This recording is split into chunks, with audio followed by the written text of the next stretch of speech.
Hello friends, இன்றைக்கி சிறகடி காசில் என்னெல்லாம் நடந்துச்சு ஷார்ட்டாக ஒரு ரிவ்யூ பார்க்கலாம். பாட்டி வந்து மனோஜ் கொடுக்க வேண்டிய பணத்தை 50,000 மாதம் மாதம் கொடுக்கணும், அதை நீ தான் வாங்கி கொடுக்கணும் அப்படின்னு விஜய் கிட்ட சொல்லிடுறாங்க. அவங்களும் வேறு வழி இல்லாமல் ஒத்துக்கிறாங்க.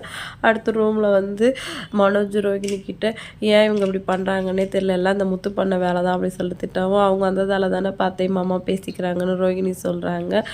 அடுத்து இந்த பண விஷயத்தை பற்றி மனோஜ் சொல்லவும் உனக்கு தான் மொழியே இல்லைன்னு ரோஹிணி திட்டுறாங்க. ஏன் நீ இப்படி சொல்கிற அப்படி சொல்லிட்டு மனோஜ் கேட்குறாரு. ஆமாம், உங்கள் அப்பா பணத்தில் உனக்கும் பங்கு இருக்குல்ல அப்படின்னு சொல்லிட்டு ரோஹிணி சொல்லும். இது எனக்கு தோணாமல் போயிடுச்சு, இப்போயே நான் போய் அவனை கேட்குறேன் அப்படின்னு சொல்லிட்டு மனோஜ் சொல்கிறாரு.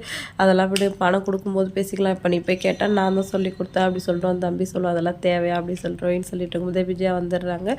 ரோஹிணி கிட்ட இந்த பணத்தால் தான் நமக்கு இந்த வீட்டில் இவ்வளோ பிரச்சனை நடக்குது, உங்கள் அப்பா கிட்ட சொல்லி சீக்கிரம் அந்த பணத்துக்கு ஏற்பாடு பண்ணு அப்படின்னு சொல்லிட்டு சொல்லவும் மனோஜ் வந்துட்டு அங்கிள் தான் ஜெயிலில் இருக்காருன்னு சொல்கிறாரு. ஓம் பிஸ்னஸ் ஆரம்பிக்கிறதுக்கு மட்டும் பணம் சார்ல அந்த மாதிரி அனுப்ப சொல்லு அப்படி சொல்லிட்டு விஜயா சொல்கிறாங்க.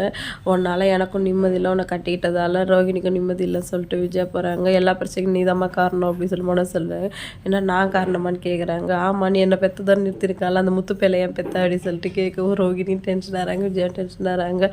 அவனை பெற்ற தப்பு இல்லைடா, நான் உன்னை பெற்றதே தப்பு இல்லைனா இப்படிலாம் பேசுவியா சொல்லிட்டு பணத்துக்கு சீக்கிரம் ஏற்பாடு பண்ணுமா சொல்லிட்டு அவங்க வெளியில் போயிடுறாங்க.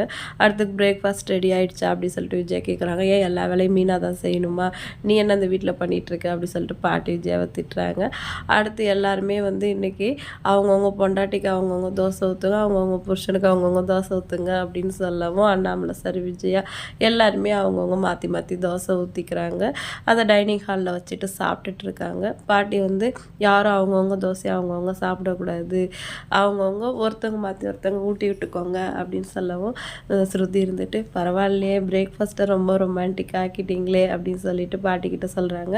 இவ்வளோ ரொமான்டிக்காக இருக்கீங்கன்னா கண்டிப்பாக உங்களுக்கு லவ் மேரேஜாக தான் இருக்கும் பாட்டி அப்படின்னு சொல்லவும் பாட்டி வந்து சும்மா வாயமூடு அப்படின்னு சொல்கிறாங்க. விஜயா வந்து அண்ணாமலை சாரை பார்க்குறாங்க. அவங்களாம் தான் இளம் ஜோடிகள், நம்ம கிடையாது, சாப்பிடு அப்படின்னு சொல்லிட்டு அவர் சாப்பிட்றாரு. பாட்டி நான் சாயந்தரம் ஊருக்கு கிளம்புறேன் சொல்கிறாங்க. இன்றைக்கி எபிசோடு இதோட முடிஞ்சிச்சு. வீடியோ பிடிச்சா லைக் பண்ணிக்கோங்க. இன்னொரு வீடியோவில் நம்ம மீட் பண்ணலாம். டாடா பாய்.